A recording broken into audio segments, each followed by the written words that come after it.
I'd like to thank all of you for coming out to our What is Capitalism conference. I'd like to remind you that there is also another day of the conference tomorrow where Dr. Parenti will be giving his keynote speech. It starts tomorrow, Thursday, September 15th at 10 a.m. 10 a.m. to 11:15 is Selling Education, How Does Capitalism Change the Education System? And then we'll be having the keynote speech. And then also later that afternoon, we'll be having The Price of Beauty, What Are the Effects of Capitalism on Art, with Alex Caldiero, who is the local artist in residence, and David Knowlton, who is himself an artist and also has participated in numerous social justice events. So again, I can't stress enough, if you can make it back tomorrow, 10 a.m., this room, it should be wonderful. It will have John Goshert and Donnie Faber, who is a member of the Revolutionary Students Union.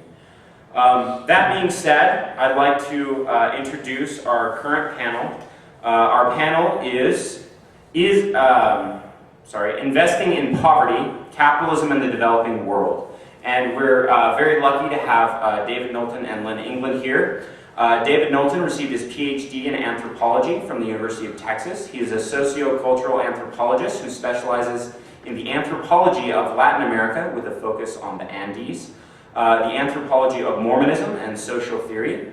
His current interests include social organization of the transitional space of religion, the socioeconomic correlates of religious membership in Latin America, the phenomenology of Mormon life, and the relationship between neoliberalism and social movements in Bolivia.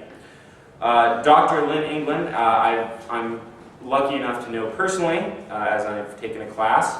He received his PhD in sociology from the University of Pittsburgh. He specialized in Latin American studies and has done extensive research through Latin America, including both Mexico and Bolivia. He has done work on critical theory and Marxism, and if there's a Marxism class that comes up taught by Dr. England, I highly recommend it to everyone here. So this is our panel, and if you'd be so kind as to give them a warm welcome. Thank you very much.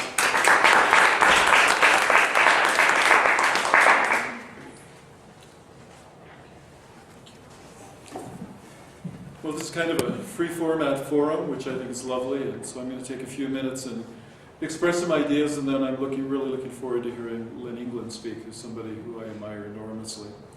It's really a privilege to be here, invited by the RSU. I have a lot of admiration for the RSU. The students who've been in my classes from the RSU have all been phenomenal students, outstanding. And so I'm excited to be here and talk to y'all. Well, as Greg said, I work in Bolivia and increasingly Peru. And the two countries are fascinating. Bolivia, for much of my lifetime, has been one of the poorest countries in the New World. It no longer is such. Haiti's decline in socioeconomic standing has dwarfed Bolivia. And Bolivia has been subject to an awful lot of neoliberalism, neoliberal reforms, which brings about the issue of investing in poverty. I just want to briefly talk about some of the transformations and some of the reasons for the transformation, the problems of neoliberalism. Of course, Bolivia has now a government that has been in place for half a decade that is resisting neoliberalism. I'll talk a little bit about that and some of the social movements that result, perhaps some of the implications, but that's a lot for very few minutes. So let me try to be schematic and move through it quickly. What are the social transformations that have been going on in Bolivia in my lifetime? When I first went to Bolivia, Bolivia is not untypical of other third world countries in terms of the social process that have been going on, or fourth world countries or lesser developed countries. At this point, each of the words has political implications, and each one is extremely problematic, and yet I'm going to use them as a catchphrase. We can talk about the politics of the implications of it. But Bolivia is typical of, it's similar to many other countries on earth. So let me talk about some of the social transformations. First of all, when I first went to Bolivia in 1974, the vast majority of the population was not Spanish speaking. They spoke an indigenous language. The vast majority of the population lived in rural communities, although it's tempting to look at the rural communities as holdovers from a pre-Columbian past with long traditions. Such would be false, as many of the historians have pointed out. Some of those communities were engaged in industrial production of wheat, for example, in the 19th century, and by the 20th century had become peasant communities' self-subsistence. And so there's history in each one of the communities that led to the middle of the 20th century, the second third, the last quarter of the 20th century, at the beginning of which most people were living in quote, indigenous communities, unquote. Okay? And we're speaking indigenous languages, although that doesn't mean that people were Indian. The whole word Indian is an interesting, problematic word for a country like Bolivia. Nonetheless, people were heavily subsistence oriented. There had been a land reform in 1953, and the initial part, immediately after the land reform, people emphasized rural agriculture, the development of local communities. By the 70s, that revolution was collapsing. Or to say it very simply, as was expressed to me by a leader in the community I worked in, a community by the name of Wakuyo on Lake Titicaca. It was, we have our children, and our children will only inherit a surco of land. He was exaggerating. The surco is one furrow of land. But what he meant is there wasn't enough land for each of the children to be able to inherit, to maintain the agricultural community that had become the ideal, sort of desired ideal, by rural Bolivia by the 50s. That meant that the vast majority of children had to emigrate, had to go to the city. And in the city there was, or to Argentina, to Brazil, to Peru, some to the United States. Increasingly there was no option but for them to leave the land. And perhaps one brother would stay on the farm to try to farm, although all the brothers and sisters had interest in the land. They went to the cities, and in the cities there was very little space for them. There weren't jobs, there weren't industrial jobs. During the 70s, the whole concept of the informal sector exploded.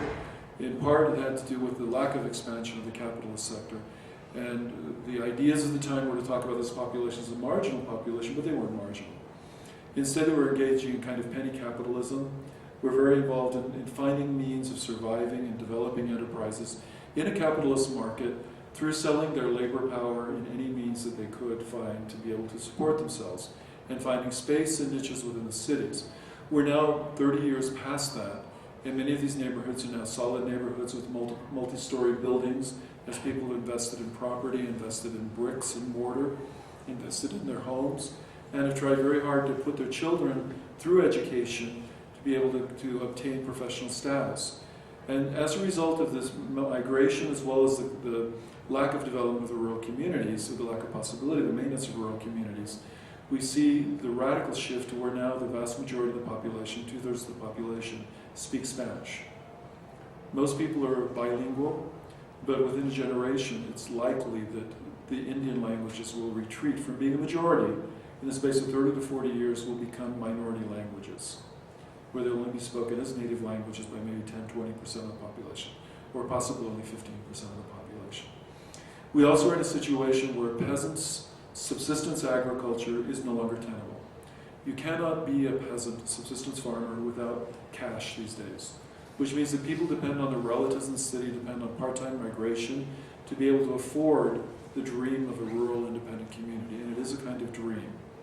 It's an ideal, a cultural ideal, but it's not a tenable one in the current market conditions.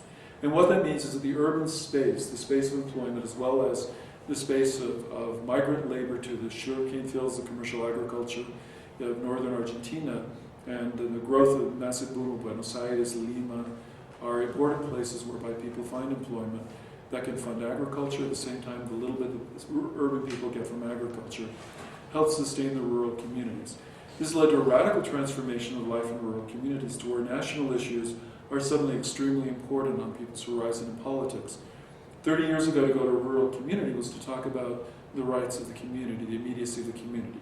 To go to a school in a rural community today is to talk about what it means to have Indian rights. So that this idea of Indian as an ethnic category, a social category, has become extremely important as an ethnicity, although it's a created ethnicity that in many ways has been created at the expense of local historical identities. It's an urban category that's occupying now a rural space. And yet the ideas of identity politics, the Indian politics, become very important. Underlying them are also extreme concerns about people's relationship to the nation state, and whether the nation state is a representative of people, or whether the nation state is primarily a representative and administrative node in a chain of capitalism that extends from the United States or other industrial powers, or that extends from the multilateral agencies like the World Bank, the Inter-American Development Fund, to Bolivia, and that determines the life course of Bolivia. Concerns are also there about environment, strong concerns about environment, natural resources, and what implications the environment and natural resource have for the possibility of local people to maintain themselves. And intermediate in those ideas are concerns about the nation state as a representative of people. And the resource of the nation state is belonging to the people, or are they private property, which belong primarily to the capitalist class for exploitation, whereby the resources then accrue to private interests, and governments make money, or populations make money based on per capita numbers, rather than actual investment in local peoples, local communities, and local benefit. These become trenchant questions. And as a result, we've seen extreme social movements, beginning with the march of Native Americans, Indians, on Bolivia in the late 90s, on La Paz in the late 90s, that shocked the country. And that led to radical transformation of politics, such that Evo Morales, who was a coca leader, syndicalist, a labor leader, became instead an Indian leader. Although there's much debate about this in Bolivia.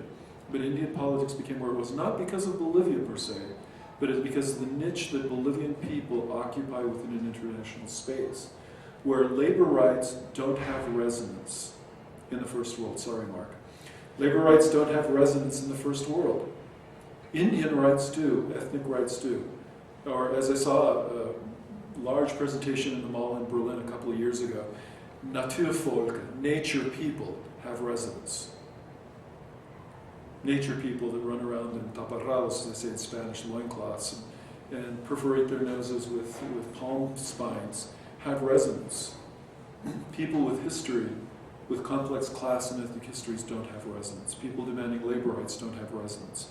As a result of that and the local evolution within Bolivia, Indian rights has become important. It's created an ethnicity. And the same is developing right now in Peru with the new political conjuncture. So we had the March Indian rights. The next part of the march was a fight in Cochabamba between rural communities and popular neighborhoods of Cochabamba, which was called the War of Water. It was a fight against Bechtel Engineering Company and the Bolivian state. And the people prevailed and were able to fight off the privatization of the water supply. Next was the War of Gas, about Bolivia's gas reserves, and whether the gas reserves would be sold to Chile, which is Bolivia's enemy, or whether the gas reserves should be nationalized, become developed for the benefit of the local Bolivian population, rather than simply per capita benefit accruing through numbers of distributing resources over the base of the population. And believe it or not, los Travoltas, Canillas, that is to say, shoeshine boys, were talking about this in terms very much like I was. They sounded like university intellectuals. This was the conversation on the streets. It was a conversation in peasant communities, a conversation in Aymara and Spanish and Quechua. This was the language. Very surprising to me.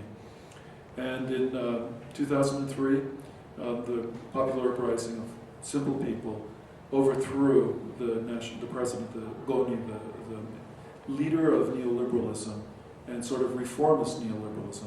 Goni was a liberal, not in the sense of being a reformist, an attempt to bring progressivism to Bolivia, and in some ways the progressivism of capitalism, attempting to recognize things like ethnic rights, multiculturalism, to devolve power to local governments, local people, led in many ways to the development of Indian power and the rejection of the neoliberal model of the state. Right now, Bolivia has adopted a new constitution that is quite revolutionary, although, as in all documents, the devil is in the details and in the realization. But the actual form of the Constitution is fascinating. First of all, it grants rights to the earth, as if it were citizenship rights to the earth. Go figure, Pachamama is now a citizen of sorts.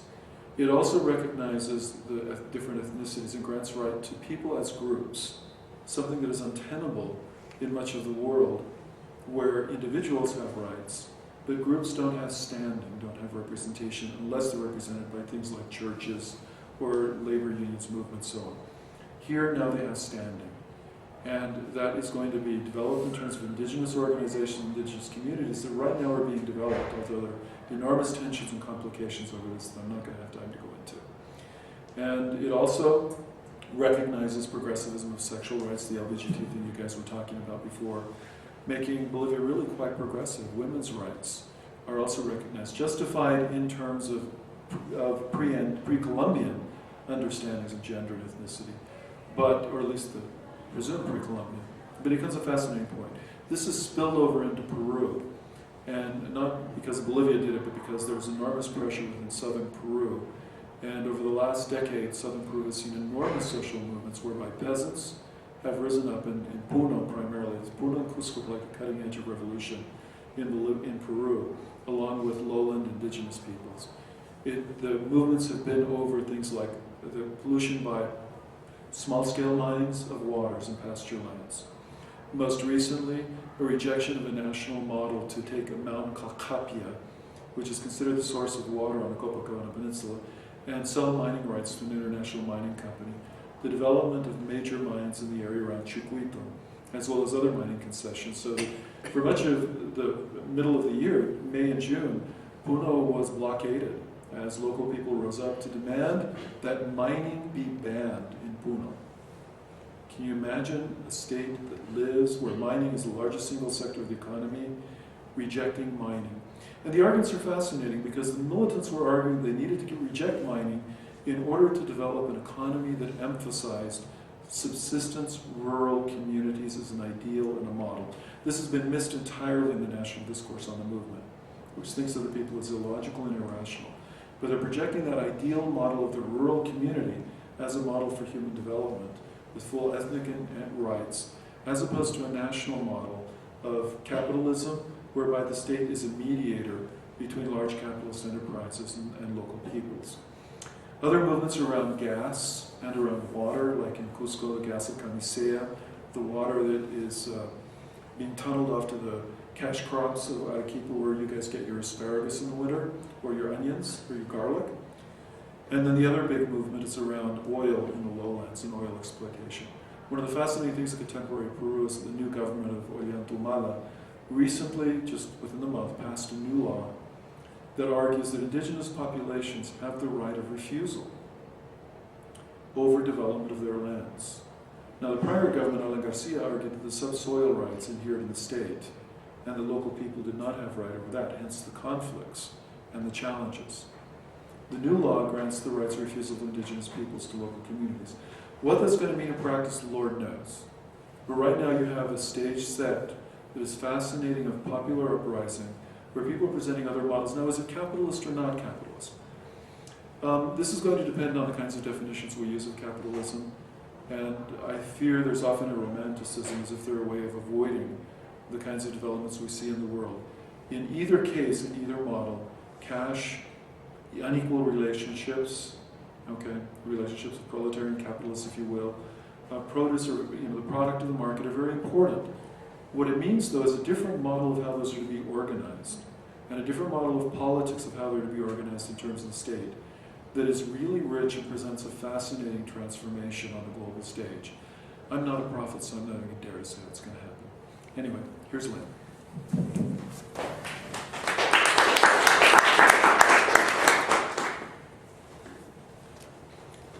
Just first of all, in response to Greg's introduction, I would suggest to you that after my experience with teaching a Marxism class, or actually I didn't teach it, I was present and involved with it, but anytime you have a chance to take a class with some of the Radical Student Union students, that's the class you should seek, because it automatically opens up vistas, and most of you, I think, are members for the union, but you open up the classroom to perspectives and knowledge that wouldn't otherwise take place. And you perform a major role in the teaching that goes on at this university, and I hope you, I recognize you for it, and I hope you understand it. The other comment, it's a real privilege for me to be with David. We have done research together. We visit. I've known David for a long time. In fact, David's father was a great influence on me, and a good friend for many years, and someone that I still miss. But David is sort of the surrogate for his dad in some ways. I love being with him, so this is an honor.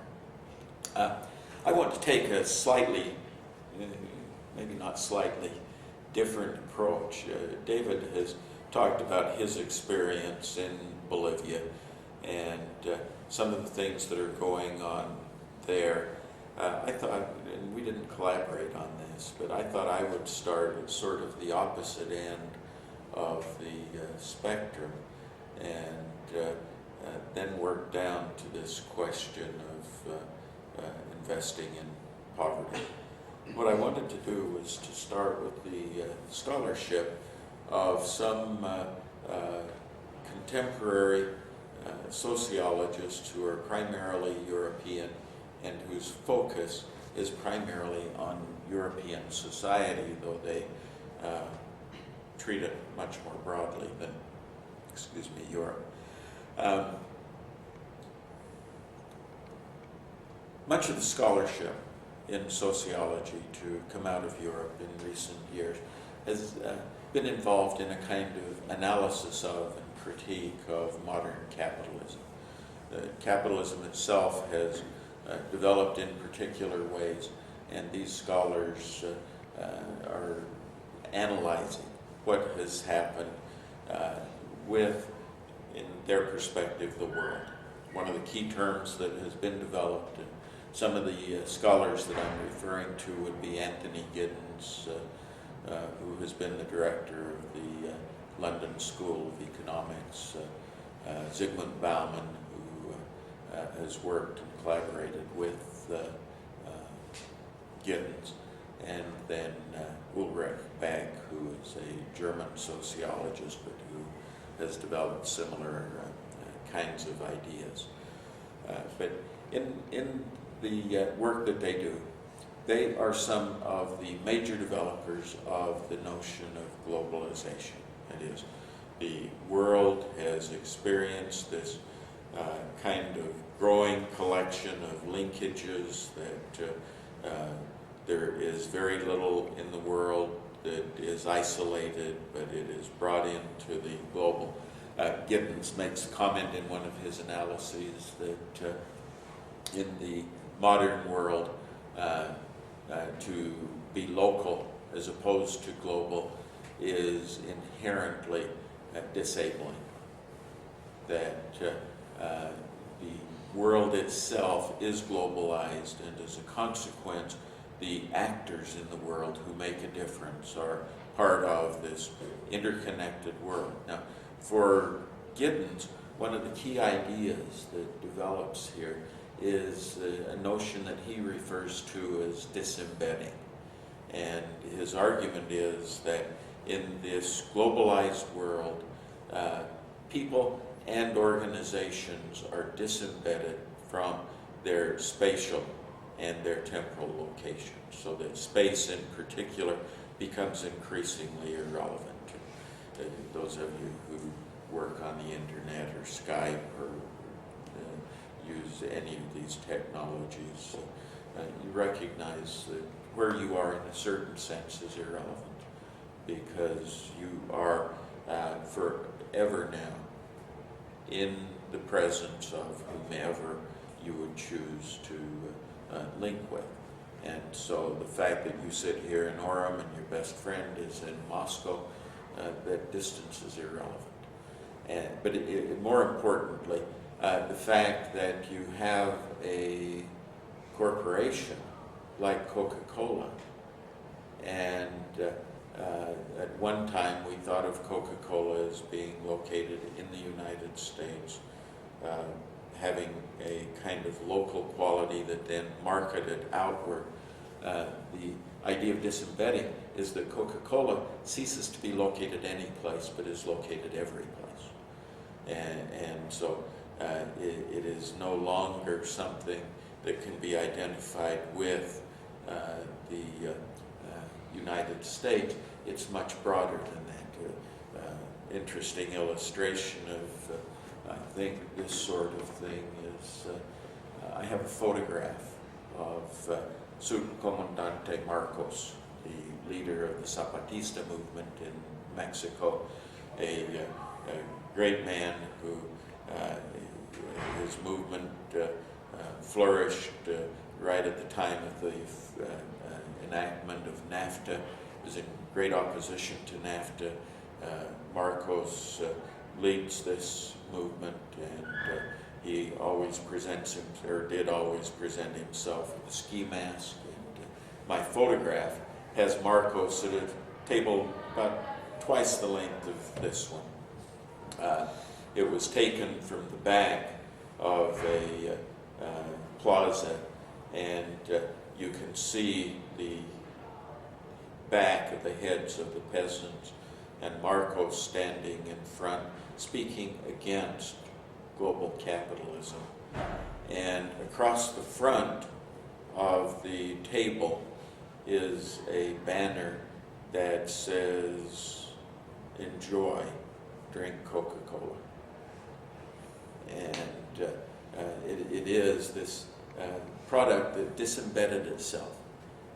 And you can speak against global capitalism, but you can advertise Coca-Cola.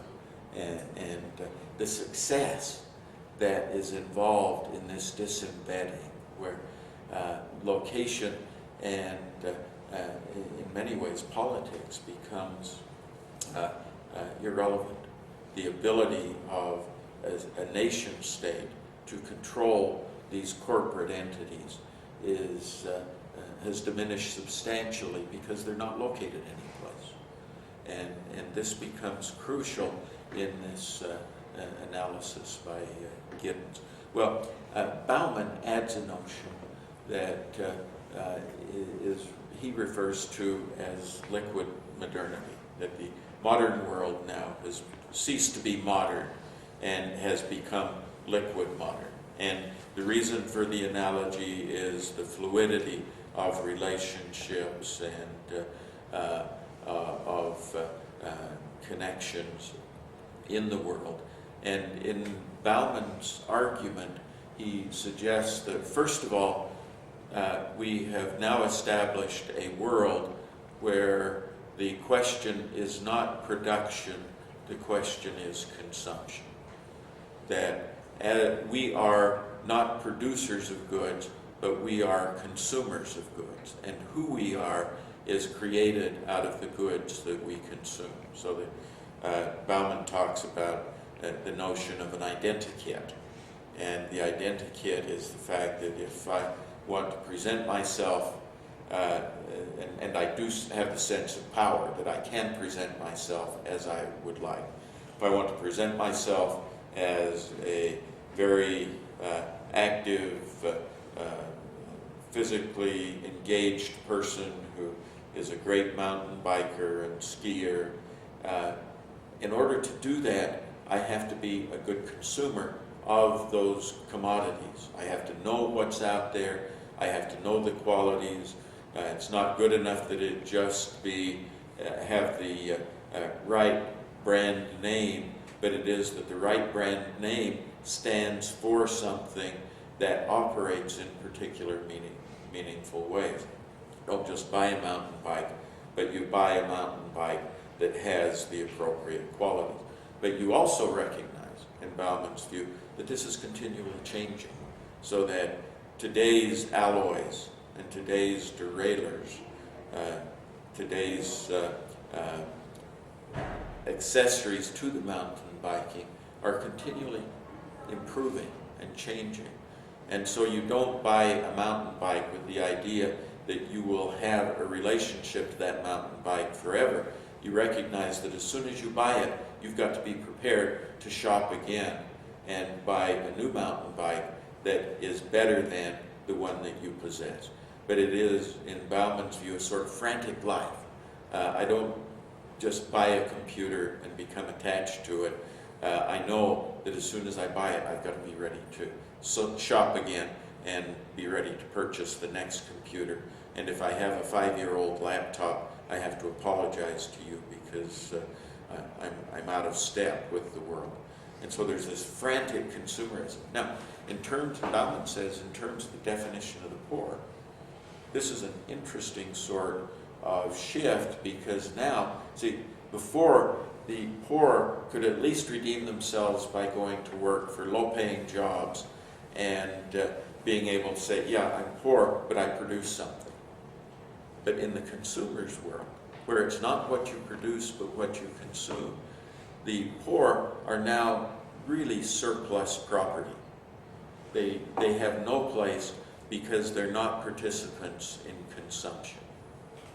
So consumer society, what I go about is a very rational activity of knowing what's out there to purchase and pacing myself through shopping so that I stay up to speed with what there is available, continually turning over the things that I own and then displaying the latest stuff, because that tells you who I am. And those of you who know Marx well, this is a great, Marx lived a long time ago with the anticipation of this, identifying yourself through things and building your identity out of things. But it's done now in this frantic, never-ending sort of pattern for Bauman. The other thing about this rationale, see, I'm a consumer. And this is where Ulrich Beck comes in. I'm a consumer. If I build my life around consuming, and I'm going to do this rationally, one of the things that I recognize is that I have to allocate my time very carefully. For example, see, if I spend time volunteering in a community, I'm losing time from consumption. And I could be out getting up to date on the latest alloys and mountain bikes, but if I go work on some kind of community issue, it's irrational, given that I'm a consumer. And in fact, Beck says that the rational person, if you're a woman, is the person who, Beck says for some reason, women like to have a baby. And so a rational woman is one who has one baby, so she can satisfy that. But not more than one, because if you get more than one, it interrupts your consumption. So one is okay, two are a burden, more than two are absolutely unthinkable. But now you have the one child, it satisfies part of you, and you go on consuming. If you're either male or female, in Beck's analysis, marriage is a catastrophe. Because as soon as you marry, see, you see the interruption to consumption. Because now you have to take into account the interest of your partner. And any time you do that to any degree, then you're not a good consumer.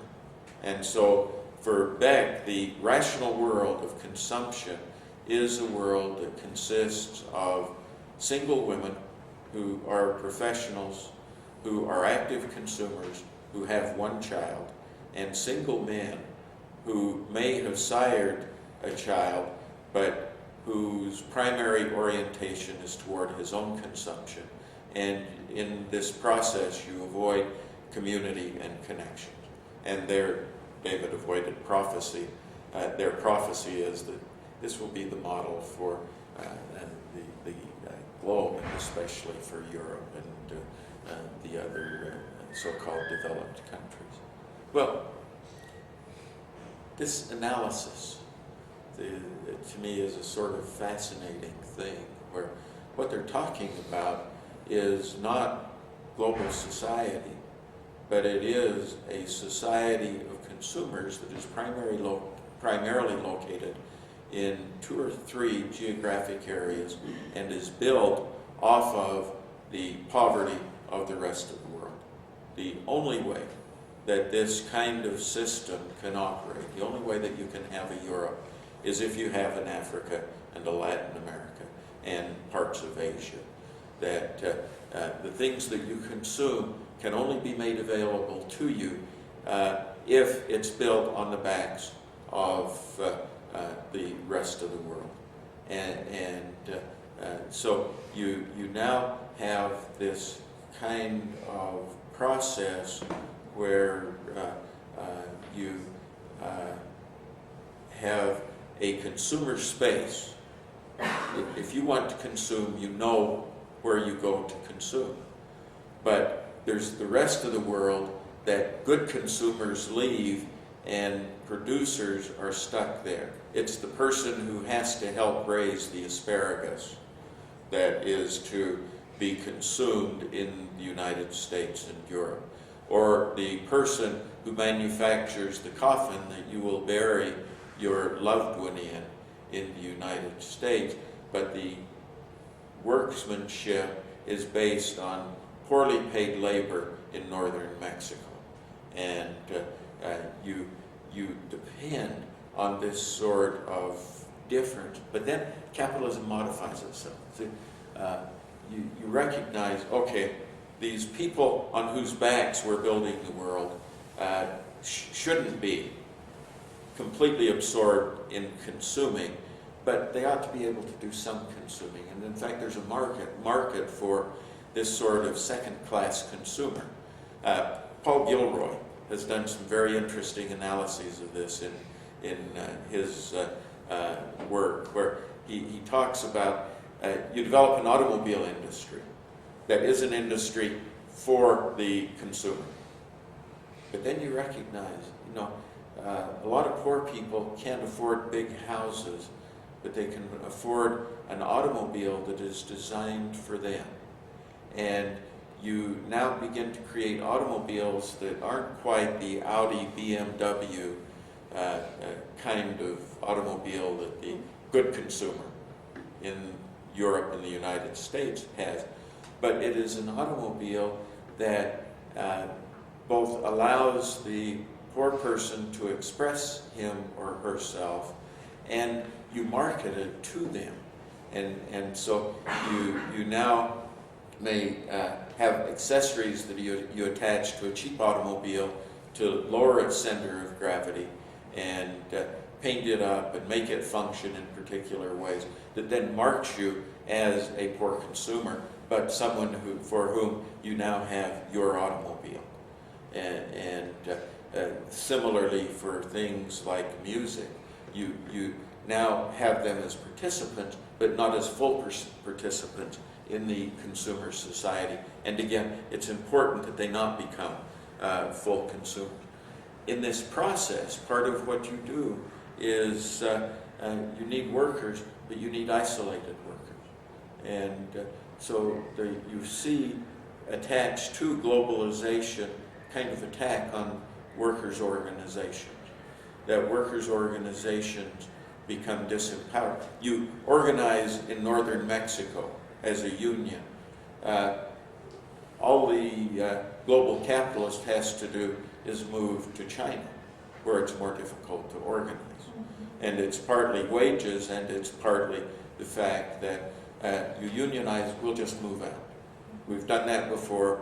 We've shown we have the model, and so you maintain this kind of category of worker who is poor, who is allowed to marginally consume, and who is always in this precarious position of you recognize if you say too much or you become too active, you're going to then end up losing your job, and it will move to Thailand or to some other place where wages are cheaper and organization is less. Well, I'll stop with that.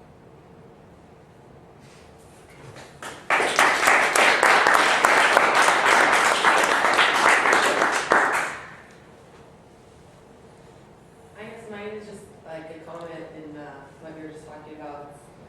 It's exciting to think, even though sad to see, but how you're talking as well, like how, to complain about, to want changes in your production site and job site and risking that leaving, and how the side of consumption and to consume has almost taken on then where you can have a revolution and how they use that to market. Like there's lots of, like Levi just did a commercial about, the revolution of, buy these jeans.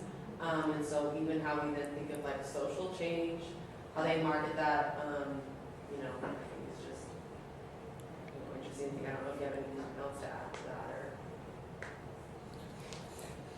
Well, the one thing that interests me about that is this marketing of something like the notion of revolution. What is the revolution that's being marketed?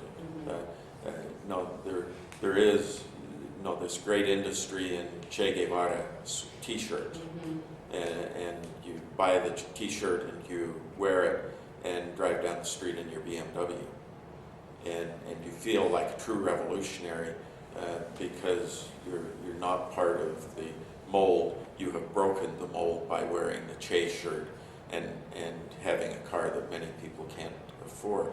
But my revolutionary attitude is a very narrow revolution. It is, I'm no longer going to abide by the standard norms, but boy, don't change the fact that I own the BMW. And so you get this interesting, I think, sort of marketing.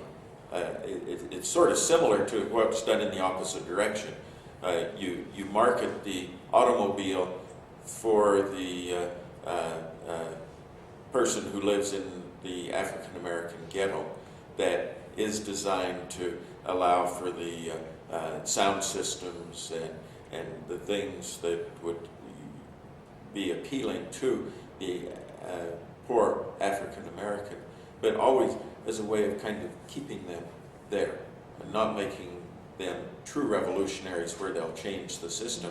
They just go down the street annoying you because their sound system is so loud and their music is, at least for old people, so unacceptable. But don't go beyond that. And now you market it up and you say, okay, become a revolutionary, but be the revolutionary who doesn't shave. Don't be the revolutionary who goes out and blows up some capitalist establishment like a branch of the Bank of America. Thanks. I really appreciate what Lynn said because it's really fascinating and troublesome stuff. But I think there are some things that need to be added to bring some dynamism to the model. First of all, although bourgeois kids wear Che Guevara shirts and consumer revolution, there's real revolution occurring on the edges of the world. And it's the spaces where there's marginality that become interesting analytical spaces to understand the notion of revolution. And I think this is where it's very important to look at the Altiplano of Peru and Bolivia right now as a place of revolution. It's not that those people aren't consuming, they're drawn into consumption, but there's a structural ambiguity there. There's the notion of the rural community, but the fact that rural people can't live in subsistence anymore. They require wages, which draws them into the system as these kind of low-income producers. At the same time, they become the low-level consumers, but they also still occupy sort of this troublesome space. It's a potential space of revolution, and indeed is where revolution is happening. The other part of dynamism is that the consumer class is not stable. It's constantly changing. And so you see downward mobility in terms of consumption, where people can no longer afford to consume at higher levels, and new classes of people do afford to consume at higher levels. Regimes of production shift, regimes of consumption shift from one area of the world to another area of the world as radical change happens, and that can make people militant as they lose their consumption ability. The part of this that is, to me, important analytically is an inequality in the world where we see capital has mobility. People do not. And organizations are, although capital can disembed itself and pretend, and I insist it's a pretense, to be not located. I mean, Coca-Cola is still incorporated in a certain place and still pays taxes and still has, is under the regulation in the United States, which is important. It hasn't completely escaped that. And so there's this tendency there, the dynamism of a thing that can look like it's disembedded as opposed to those things that are forcibly embedded. Those things that are forcibly embedded are social organization, political organization, the mobility of people. And so on many of these concepts, I turn them around into the flip side, disembedding, and the flip side of that is forced embedding. And the forced embedding limits the mobility, limits the organization, thereby allowing sort of cycles of capitalism, the movement of capitalism, to change the classes, then also brings about a kind of constraint on revolution, because it keeps the revolution in the marginal areas. And so to me, that becomes important. And I think between the two of us, you balance what's being said by recognizing both kinds of processes taking place, and it's not a question of one or the other. It is that we live in this very complicated world where Coca-Cola is disembedded, but it may be embedded. But then the question is, Coca-Cola also has enormous power, so that it may have to abide by the corporate laws of the United States, but the fact that it is not only in the United States gives it certain powers, and then the enormous economic resources within the United States makes it so that, well, Coke isn't a good example, but the automobile industry, they bailed Chrysler out or GM out. They didn't bail me out. Yeah, damn them. But there is a very interesting complexity, important complexity to this. Yeah, a question having to do with, especially with the indigenous rights. That's fascinating. How does, and I know you said you're not a prophet, but how will that going forward work when those societies or those economies are existing in a larger global economy? Because I imagine it's going to be, for example, there probably will be some capitalist structures, some power structures that want to, I mean, that's a threat to them. Well, that's the Achilles heel, isn't it, of the movement? You know, how it's going to play itself out is going to be really intriguing. And, you know, as I've argued, there's a structural problem here around the rural community. That is to say that the ideal of subsistence is untenable for the vast majority of the people. Part of the complexity here is that those communities that still maintain a subsistence norm and that have an historical connection with their indigenous reality are in tension with this modern indigenous movement. Other tensions arise because the government is unable to carry out the promises around the mobilization of legal pluralism and around the, for example, even the simple things like the nationalization of the national product or things like resources for the benefit of the people. Case in point is the nationalization of gas in Bolivia. Nationalization. If you compare it to the nationalizations of the 60s, ain't no such thing. It's an inversion in the rates of return, what they call regalias in Spanish, which are in English more like excise taxes. So that instead of getting 30%, the state gets 60% of whatever the total amount is. And that becomes the nationalization instead of a full legal nationalization. Why couldn't they do that? Because the cost of completely breaking with global society and international regulation is simply too high. But on the other hand, countries like Bolivia, despite these contradictions, and Ecuador, and to a degree Venezuela and so on, are trying to pioneer, although Venezuela is different, but they're trying to pioneer a new way of being a state in this capitalist world, and thereby a new capitalism and a new socialism that's appropriate to the contemporary period, but yet it's something that is just laden with all these contradictions. So where it's going to go, I wish I had the brain of Charles Marx, and Karl Marx, I don't have it.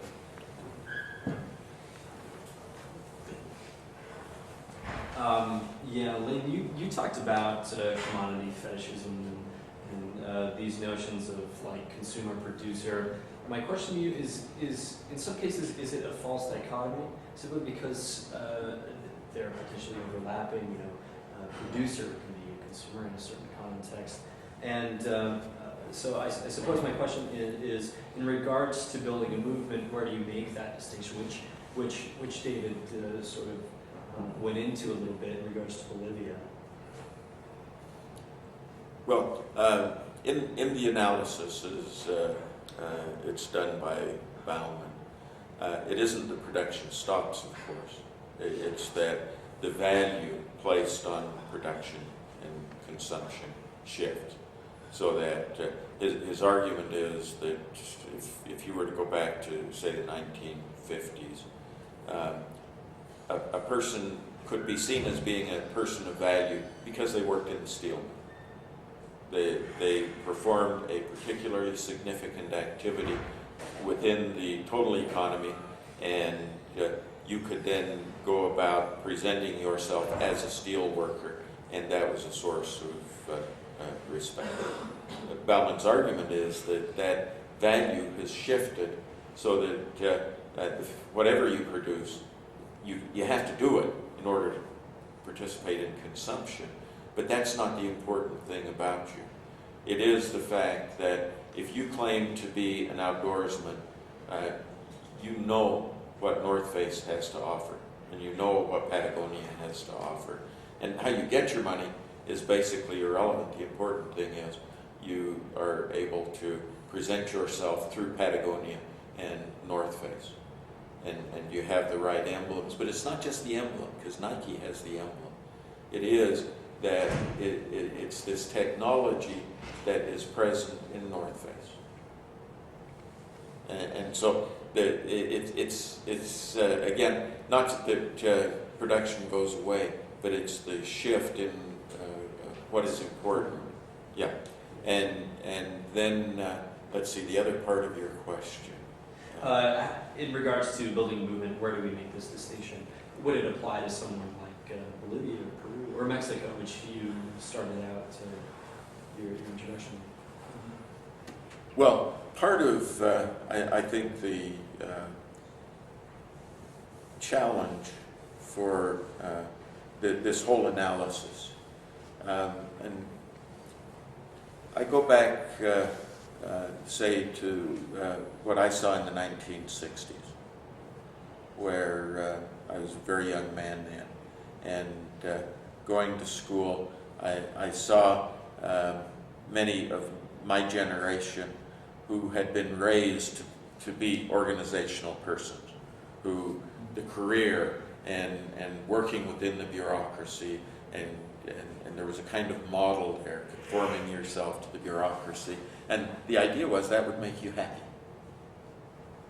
But my generation looked at that and they said, God, my folks are alcoholics, they're stupid, they're attached to the television, they fight each other, they hate the world, it's not working. And thus the revolution of the 60s, where people were turned off by that sort of system that was present for the middle class. Well, I think the same thing is likely to occur here in the case of consumption. Consumption is a lot like becoming the good IBM man or woman, and being the good North Face person is also about as hollow as what was present there. And I think that at a certain point, I guess in the Marxist, it breeds its own revolution, and that we should fully anticipate that sort of thing, although I'm not a prophet either, David. I must make apologies to people. I made a mistake. I need to leave right now, and I beg your forgiveness. It's been lovely to be here, and I would love to continue the conversation. It's fascinating. I hope you guys continue. Let's give a round of applause.